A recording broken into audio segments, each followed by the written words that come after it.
On en apprend un petit peu plus sur le prochain Star Wars, eh oui, de Lucasfilm, mais aussi et surtout de Disney. Et il faut bien le dire, eh bien, les nouvelles ne sont pas vraiment rassurantes. On voit ça ensemble.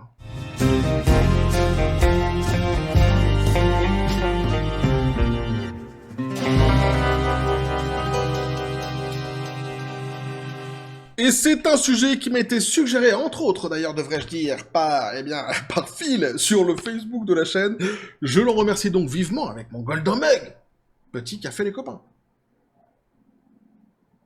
J'ai rigolé parce qu'en disant Phil, j'ai eu les Phil Collins qui m'est arrivé tout de suite dans la tête avec les chansons en français, toi surtout. J'ai jamais compris les paroles, mais on s'en fout quelque part. Hein. Il a fait l'effort de chanter en français, c'est déjà pas mal, Phil. Donc j'ai dit entre autres aussi parce que vous avez été quelques-uns à m'alerter sur ce fameux sujet, mais j'ai oublié de noter les noms. Mais ouais, mais c'est le début d'année, tu vois, on fait ce qu'on peut, piano comme on dit. Au Paraguay, et oui, évidemment. Et néanmoins, je remercie tous ceux qui m'ont alerté sur ce fameux petit sujet qui est donc Star Wars et ce qu'on pouvait imaginer de pire est en train d'arriver. Alors pour d'aucuns, ce ne sera pas très étonnant. Néanmoins, c'est tout de même à mettre en perspective ce qu'on va dire ici avec les déclarations eh bien, du PDG de Disney lui-même, Bob Iger, le si bien renommé sur cette même chaîne, Bob l'éponge taré. Eh oui, qui nous disait, souvenez-vous à l'époque, il nous parlait de coupes budgétaires, hein, de films donc pour lesquels il y aurait beaucoup moins de budget alloué, mais surtout, il nous disait qu'il allait se reconcentrer, se recentrer sur les licences qui fonctionnaient le plus. Il nous parlait à l'époque de Marvel et de Star Wars, et il nous expliquait donc qu'il y aurait moins de films Disney qui sortiraient, mais néanmoins que les films qui sortiraient Marvel et Star Wars s'éloigneraient, souvenez-vous des phrases de Bobby quand même, des combats politiques, disait-il, ou idéologiques. Donc on en est bien loin, et on se rend compte qu'une fois de plus, eh bien l'ami Bobby nous l'a mis dans le... Ah ouais. Il nous l'a mis là-bas. C'est exactement ce que le pistolet à proue vient de vous... Moi je n'irai pas plus loin. Et je ne traduirai pas non plus. Puisqu'on nous dit ici donc un Charmin Obaï Chinoy, la prochaine réalisatrice du film Rey Solo déclare, et alors là roulement de tambour parce que la première phrase est quand même assez fabuleuse, il est temps qu'une femme se présente... Oh merde! Regardez les copains, j'ai les mains en l'air! Mes pognes sont ici, je n'ai pas touché le pistolet à prout! Quelque chose de miraculeux vient de se passer là en direct. Ah ouais, mince alors, c'est surnaturel, je vous assure, il vient de s'exprimer tout seul, le pistolet à prout. Sans déconner. Je pense que c'est l'esprit de Walt Disney qui est avec nous, qui s'est peut-être réincarné d'ailleurs dans le pistolet à prout, j'en sais rien. Je le laisse, coup de pistolet à prout, hein, quand tu veux, pas de problème. Non mais c'est fou quand même ce qui vient de se passer, j'ai même pas eu le temps de dire la phrase fabuleuse là. Extraordinaire. On a été tous témoins ensemble d'un truc paranormal, là dis donc. De par le pistolet à prout en plus, c'est fabuleux quand même. Bref, donc à la phrase extraordinaire. Je me méfie maintenant. Il va peut-être me sauter dessus à un moment donné, tu sais. Il me fait penser à Chucky. La poupée de Chucky, mais en pistolet. Mince alors. Bref. Donc, la fameuse phrase, elle nous dit donc, hein, il est temps qu'une femme se présente pour façonner l'histoire de Star Wars. Et là, c'est fabuleux parce que dès la première phrase, justement, eh bien, elle montre qu'elle ne connaît absolument pas Star Wars ni le matériel source, tout simplement, hein, de Star Wars, parce qu'on pourrait parler de Star Wars depuis que Disney l'a racheté, mais plus globalement, on se rend bien compte qu'elle ne connaît pas, elle ne maîtrise pas du tout l'univers Star Wars. Alors, la licence Star Wars, c'est sans doute la licence qui m'est le plus chère. Alors, c'est pas mes films préférés, par contre. Si tu me demandes un de mes films préférés, je pense que mon préféré, c'est le Retour vers le futur 2. Voilà. Néanmoins, des licences, c'est ma licence préférée, Star Wars. Ça, c'est une évidence. Bref, donc on s'en fout. Dans une déclaration qui ne pourrait apparemment venir que de quelqu'un qui a passé la dernière décennie complètement détaché de la franchise de science-fiction autrefois bien aimée, la réalisatrice Charmin Obaïd Chinoy a estimé qu'un aspect particulièrement excitant de son prochain film solo, Rey, est qu'il va enfin permettre aux femmes de guider la direction narrative de Star Wars. Et oui, puisque les femmes n'ont jamais eu un rôle très important dans Star Wars, et ce depuis le début, c'est une évidence. Et je te jure, je suis comme ça, je me demande le pistolet à prout si je peux l'approcher ou pas. Quelque part, il me fait un petit peu peur. D'ailleurs, madame, on va raccourcir un petit peu, hein, je ne sais pas d'ailleurs si ça se prononce comme ça, Obaïd Chinoy, hein, si je ne le prononce évidemment pas très très bien, eh bien qu'elle veuille bien m'en excuser, mais juste pour savoir un petit peu, resituer un petit peu la personne, c'est la jeune femme que vous voyez ici donc, sur la photo. Voilà. Donc Obaïd Chinoy.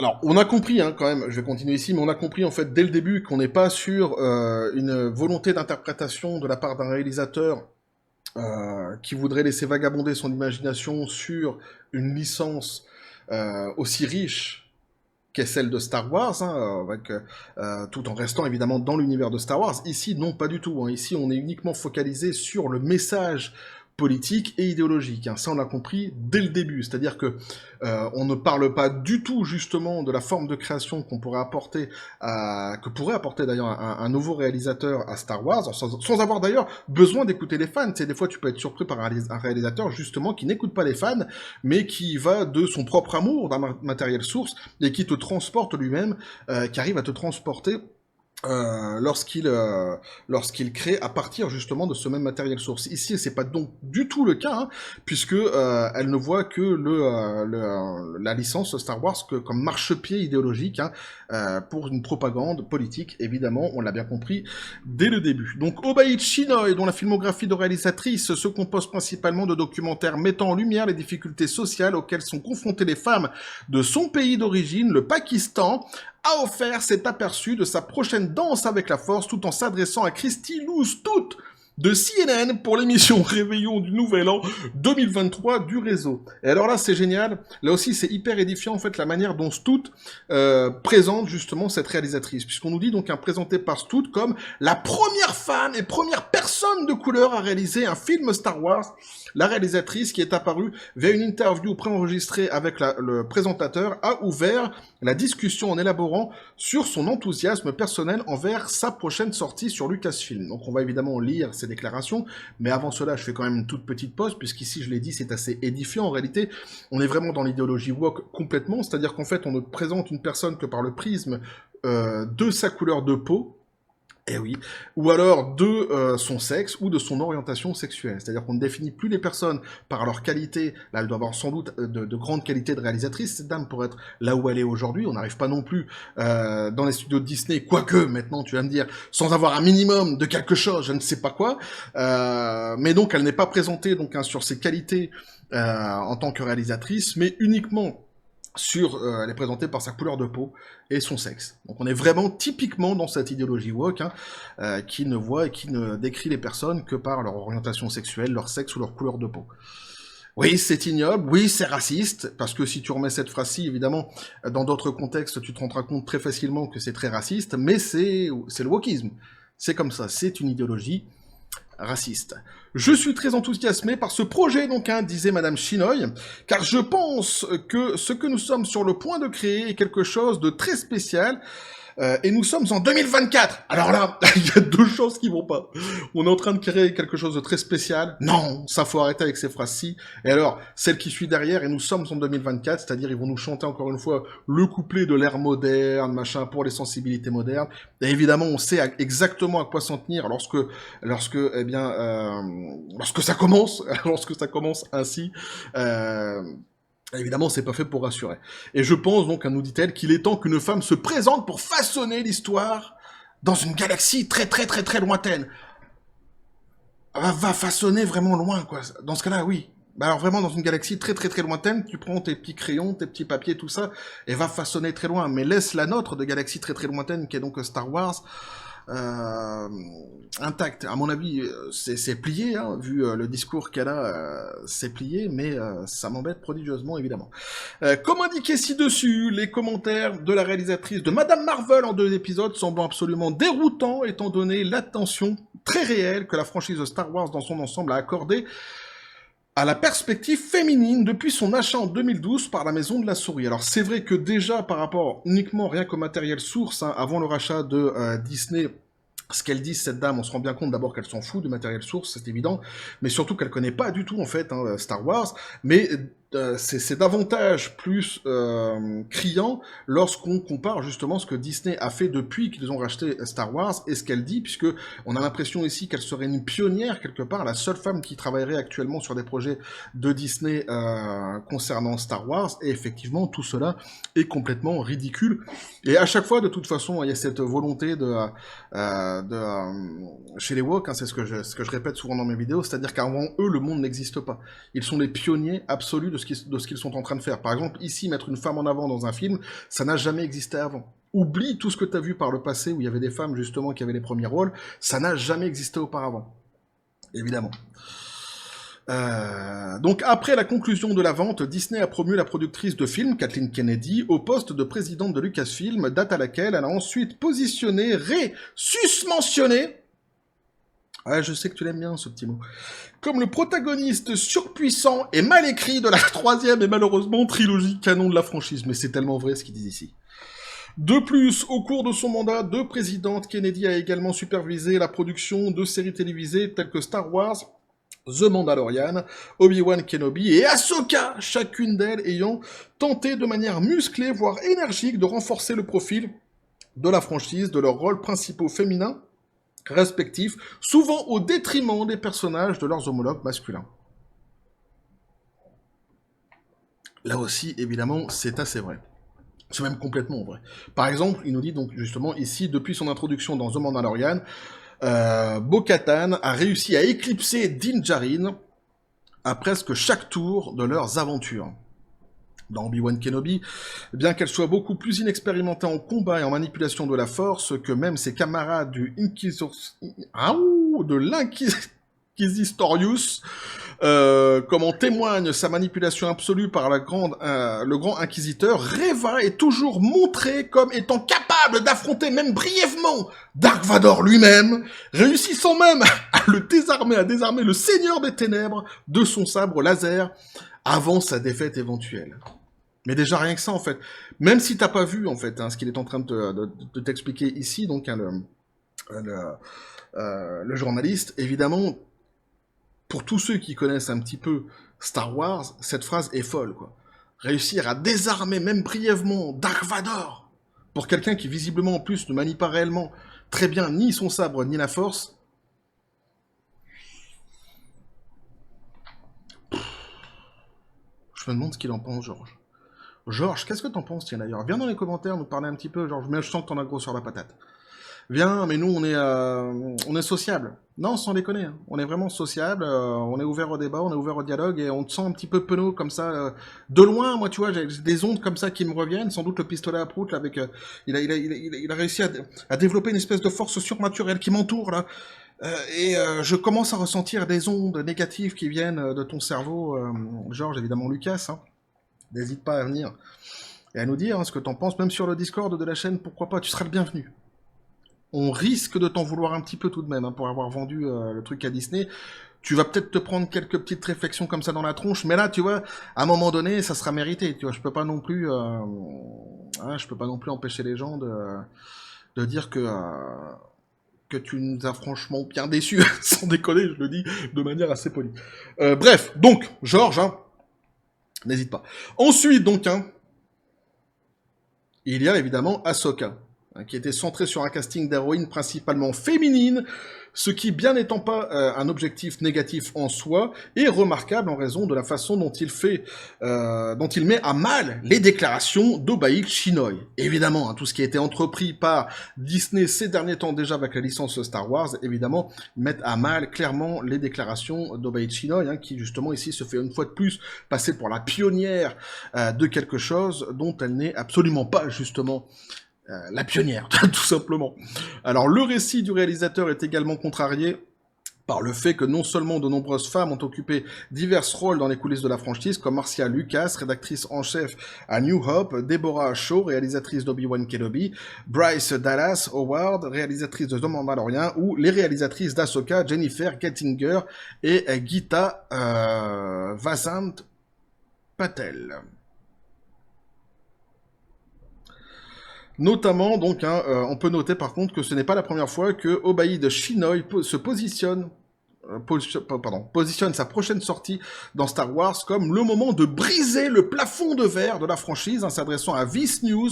Après l'annonce du film en mai 2023, la réalisatrice a expliqué son rôle de première femme à réaliser un long métrage de Star Wars. J'ai toujours ouvert des portes qui étaient auparavant fermées, et je pense que mon sentiment est qu'il s'agit d'une masse critique de femmes qui ont commencé à avancer dans des lieux qui leur étaient auparavant fermés. Donc t'as toujours ce positionnement, comme j'ai dit, évidemment de pionnière, hein, de quelqu'un qui mènerait un combat, une révolution, hein, contre le mal absolu. Visiblement. En tous les cas, ils sont empreints d'une mission qui serait une mission lumineuse, hein, raciste, oui, c'est vrai, mais lumineuse tout de même.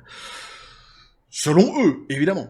J'ai relevé d'autres déclarations qui étaient assez sympathiques aussi de la part de Madame Shinoy, où elle nous disait « J'aime mettre les hommes mal à l'aise ». Donc, a-t-elle déclaré à l'époque, il est important de pouvoir regarder un homme dans les yeux et de dire « Je suis ici et je reconnais que je travaille pour apporter quelque chose qui te fera dire « Je me sens mal à l'aise ».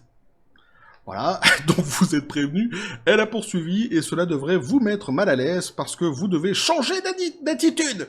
Et c'est seulement lorsque vous êtes mal à l'aise, lorsque vous êtes sournois, lorsque vous devez avoir des conversations difficiles, que vous vous regarderez peut-être avec un regard différent. Le miroir n'aimera pas le reflet qu'il renverra, puis vous vous direz peut-être qu'il y a des choses qui ne vont pas chez moi, ma façon de penser, ou peut-être qu'il y a des choses qui ne vont... qui ne va pas dans la façon dont j'aborde ce problème. Voilà. Donc hein, on est typiquement ici donc dans la leçon de morale qui est donnée donc hein, par cette dame. On a bien compris, ça c'est pour ce que les articles pouvaient nous dire ici, que le matériel source, hein, le fond en réalité de Star Wars, elle s'en fout complètement. La licence sera donc utilisé une fois de plus comme marchepied idéologique, comme ce fut le cas par le passé pour d'autres licences évidemment. On pouvait espérer justement à la sortie des déclarations de Bob Iger, le PDG de Disney par le passé, que Star Wars en avait fini avec le côté woke de la force, et c'était bien mal connaître hein, ces idéologues qui ne lâchent jamais l'affaire. Hein. Une fois de plus, Bob Iger aura enfumé le public, mais ce n'est pas non plus assez étonnant. Je l'avais déjà dit lorsqu'on avait lu ensemble les déclarations de Bob Iger, qu'il fallait vraiment faire très attention à ce qu'il disait, puisqu'il nous avait habitués systématiquement à faire le contraire de ce qu'il promettait. C'est une fois de plus ici vérifiable dans les faits, puisqu'on va se retrouver donc avec un matériel complètement idéologique, hein, une propagande idéologique et politique avec Star Wars, une licence qui se fait copieusement massacrer depuis que Disney l'a récupérée, et ils n'ont pas décidé visiblement d'épargner davantage les fans, puisque on va se retrouver avec un girl power assez assumé, même complètement assumé, hein, et qui devrait, au dire donc de cette même réalisatrice, hein, mettre mal à l'aise les hommes. Alors est-ce que c'est ce qu'on veut lorsqu'on va voir un divertissement, voir un message politique, féministe, propagandiste, idéologique? Je ne pense pas. Et est-ce que c'est ce qu'on veut davantage lorsqu'on va voir un Star Wars? Je pense encore moins, évidemment, et c'est assez déplorable. Moi ça me fout en l'air parce que, comme j'ai dit, c'est ma licence préférée, et ici on a bien compris que les nouvelles qu'on peut recevoir concernant ce fameux film autour de Rey ne sont pas bonnes du tout. Alors il y en avait pas mal hein, déjà qui spéculaient sur justement hein, ce côté girl power qui allait être mis en place, etc. J'en avais pas parlé par le passé dans des précédentes vidéos parce que j'attendais justement d'avoir des faits concrets, qu'une personne vraiment qui soit proche du dossier vienne nous dire ce qu'il en sera, ou ce qu'il en est plutôt de la direction que Star Wars est en train de prendre.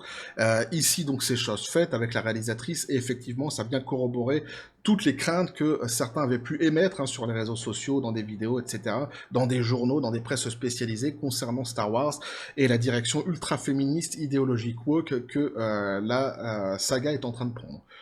Voilà, donc on va rester, évidemment, moi je vais rester sur les anciens Star Wars, hein, qui sont évidemment les 6 films, j'ai presque envie de dire quelque part, Star Wars, et le reste, non, le reste j'oublie. Le reste, je le laisse là où il est. J'avais bien aimé le Mandalorian au début, mais même sans ça, tu vois, même en ayant bien aimé, c'est ce que je disais souvent quand je regardais ça avec mon épouse. Le problème, c'est que trop souvent, en fait, il me décrochait de Star Wars. C'est-à-dire que si ça n'avait pas été Star Wars, sans doute que ça aurait été une bonne série, mais lorsque tu aimes Star Wars, lorsque tu connais, en fait, l'univers de Star Wars, trop souvent, en fait, il te décroche par des phrases, par des contextes, par des décors, même d'ailleurs, parfois. Il te décroche, en fait, du matériel source et de ce que tu connais, de ce que tu as pu aimer de Star Wars. Bref, voilà donc ce que je pouvais vous dire là-dessus les copains. Les nouvelles ne sont pas bonnes, mais n'hésitez pas à me dire ce que vous en pensez dans les commentaires, à vous abonner si le contenu vous a plu, à activer la petite cloche pour les prochaines vidéos qui vont arriver, à balancer un like, à partager la vidéo. Vous avez mon XOR, le Discord et le Facebook de la chaîne qui sont dans la description des vidéos. N'hésitez pas à venir, à basculer du côté de la force absurde des réseaux sociaux. Sur ce les copains, je vous dis comme toujours à la John Spartan, paix et félicité, et je vous assure, j'ai été perturbé toute la vidéo là. Et ouais, mais... il a parlé tout seul, le pistolet à poudre. C'est quand même extraordinaire, cette histoire. Vous avez été tous témoins de la prise de parole, la prise de position, je devrais même dire la prise d'opposition du pistolet à prout. Non, je vous assure, ça m'a perturbé toute la vidéo. Bah, enfin bref, je pense que j'aurais réussi quand même à synthétiser ma pensée, qui est de toute façon celle-ci. Hein.